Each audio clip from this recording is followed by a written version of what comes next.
Hello there everybody, welcome back to my channel. Good morning beautiful, how are you today? My name is Joesephyr and in today's video we're going to be taking a quick look at what we can come to expect from the new power creep era from Dissidia Final Fantasy Opera Omnia. We have crystal level 90 coming up, as well as a brand new mechanic called Ultima Weapons, which is something that should take account to every character that's in the game, at least those that can level up to C90. So I thought it was worth going over what it actually meant, even though we don't fully know the news of what's coming out in the global version and when this stuff's going to be arriving, how it's going to interact with Anniversary, global exclusive stuff on that front, if we get any at all. So take a journey with me and let's have a look at what kind of things we can come to expect from Ultima Weapons and C90. If that's all stuff that's interesting to you, then of course, as always, stay tuned and keep on watching.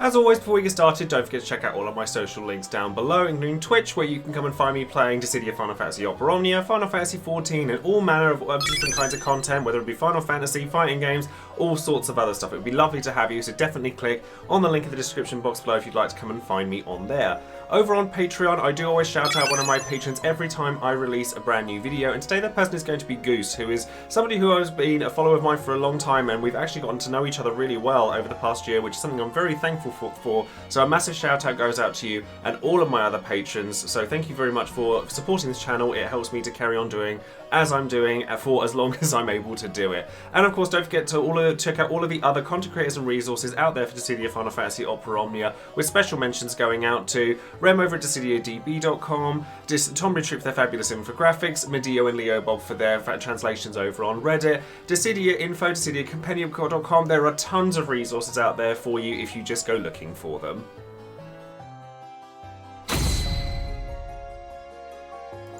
So we're going to start by talking about crystal level 90. So if you've been playing the game for a while, you've seen that we've gone from crystal level 50, 60, 70, 80, and now we're about to get crystal level 90, which, as we've seen with other things in the past, you will get a brand new tier of crystals that we'll need to collect, of which there should be enough in each event to cover all of the characters that are contained within that event. You're just going to need to farm for them. But what does crystal level 90 do? Well, as I said, we can expect to see this on the dawn of Divine Ifrit, which should be the next event on the list.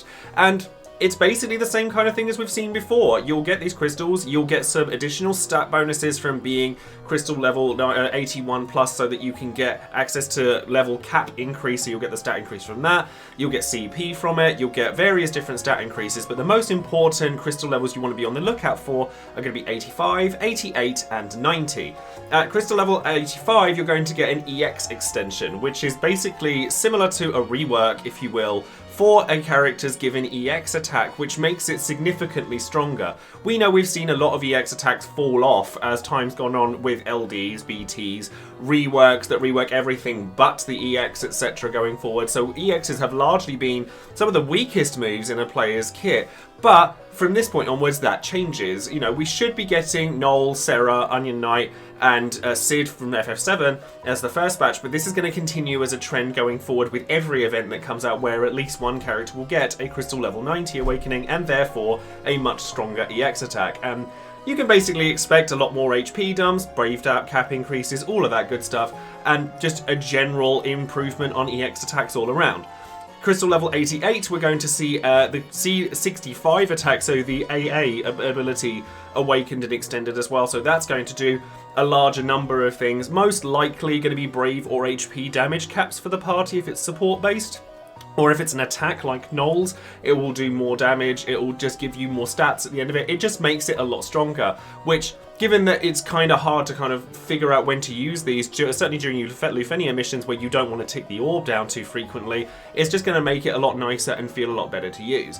And then finally, crystal level 90, you're going to want to get to for as many of your characters as possible, because it's going to allow them to equip Ultima Weapons. Now, Ultima Weapons are something we'll go into in greater detail later, but they are a stronger weapon that you can equip with, like, anyone that can equip this certain type of weapon. So in Sarah's case, as is shown in the lovely infographic we have here by way of Rem over on Dissidia DB, you know, you can get a bow for it, which could then be equipped by Sarah or Rosa or Maria or anyone that has a bow as their weapon of choice. And this will similarly apply to other weapons, swords, great swords, all sorts of things. Unique is its own weapon type. But let's take a look at exactly what Ultima Weapons do, how you get them, how you make them better, and what the actual benefits of having them are.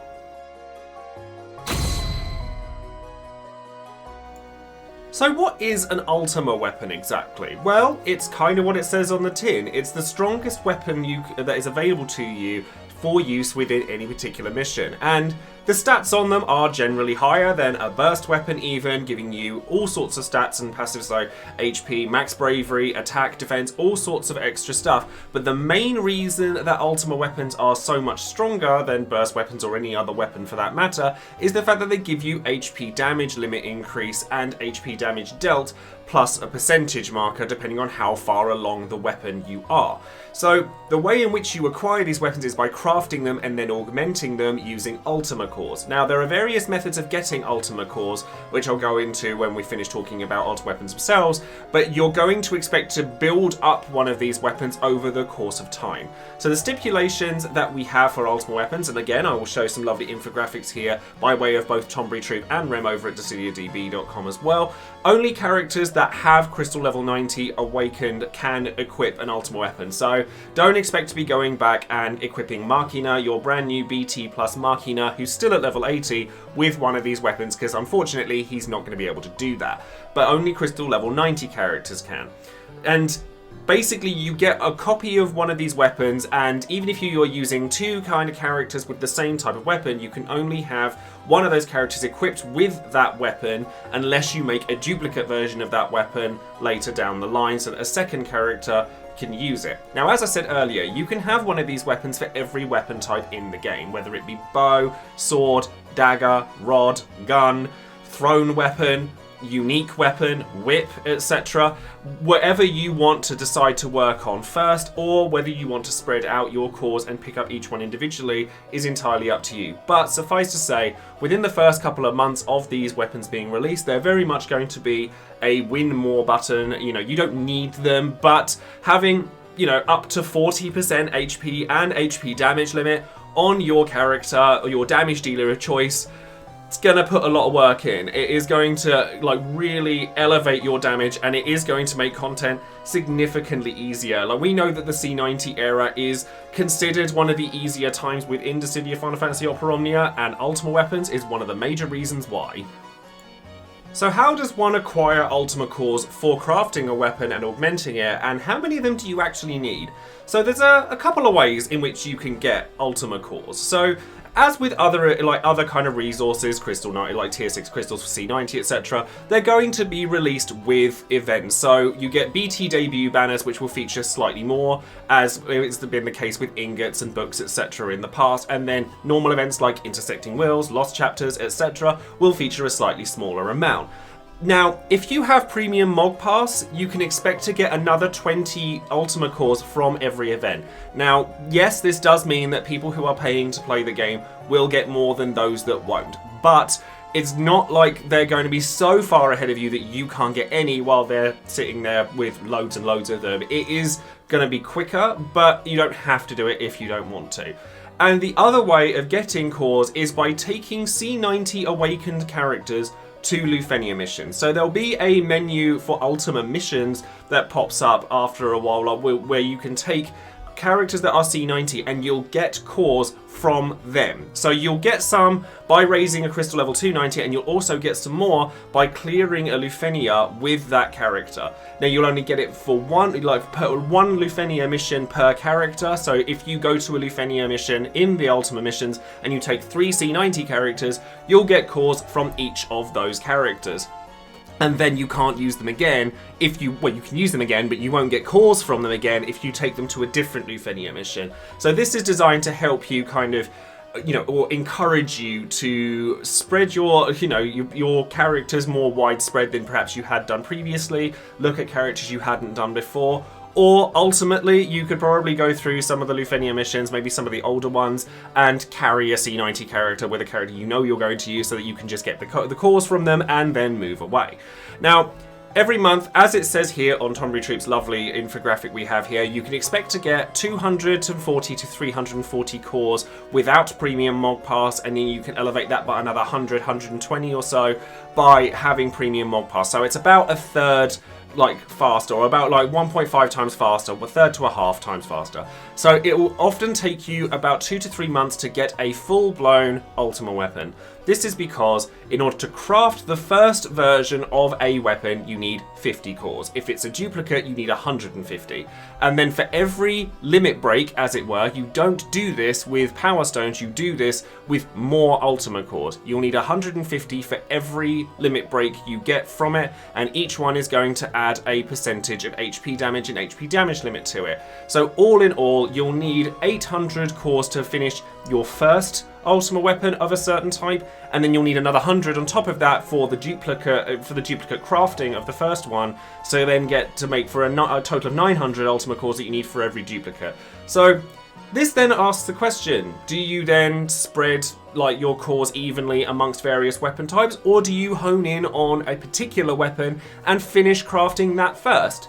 I think honestly that ultimately comes down to the player. Like, if you're somebody that has a particular character or two in mind that really likes, that you know you're going to use a lot going forward, like a lot, like let's say, we'll use my Vayne as an example. Had Vayne come out as C90, then it would have made good sense for me to have gone all in on the greatsword weapon so that I could then give it to Vayne, so that I've then got the most out of that HP damage and HP damage limit.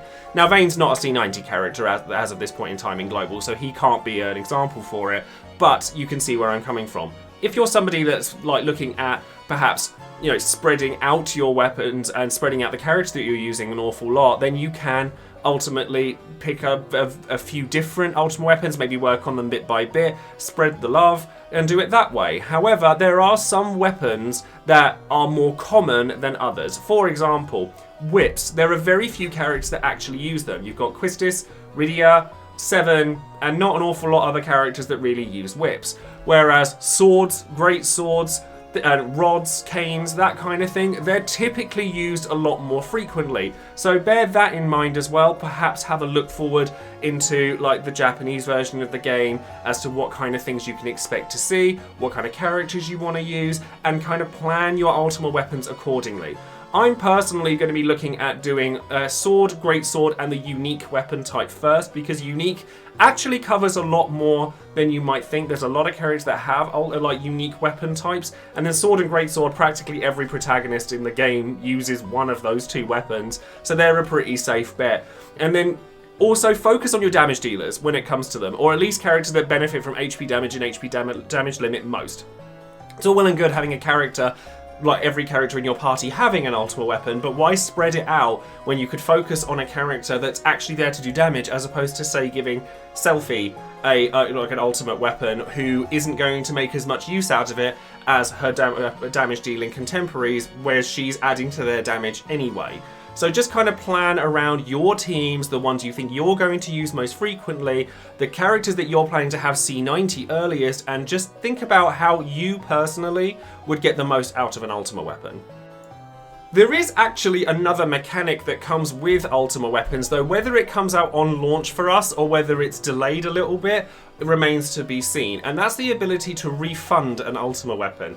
Once a month you're able to cash an Ultima weapon back in and get all the cores back that you used to make it, so that you can then swap it for a different weapon. So don't worry too much if you make a wrong decision, or a decision that perhaps you regret a little bit later on, because you'll be able to get those cores back later. Just try not to be too frivolous about it, because it is limited the amount of times that you can do this, and even so, if you've got all the weapons there and ready available for you, then hopefully you shouldn't need to do it. But because it takes quite so long to get a maxed out ultimate weapon, then at least you can swap and change with the times if you really need to. So that's going to be all for today's video on Ultima Weapons and Crystal Level 90. I hope that it makes a bit of sense for people who perhaps weren't sure about it. I was getting a lot of questions in comments and DMs, etc., asking what exactly it was going to be, whether I was going to make a video on it. And I know that other content creators have made videos on this already, so do be sure to go and check that out. Simply Lost, in fact, has a very good one that I would very much encourage you to watch, as well as this one if you get the chance. And that's going to be all from today's video, so thank you very much for watching. Don't forget to like the video, subscribe to the channel, and click the bell for notification of future videos I might be making. And that's going to be it from me. We have a lovely period of time where things are nice and easy for players who perhaps are less confident when it comes to Dissidia. I personally hope that we get some more challenging content down the line during C90, whether it be through global exclusive content or anything else. Divine Ifrit is challenging, but past that point it does take a little while to get back to being a truly difficult game again. But with that, maybe people just want to chill out with it. So let me know in the comments below what you think. Anyways, that's going to be it from me. Thank you again, and I'll see you soon. Take care.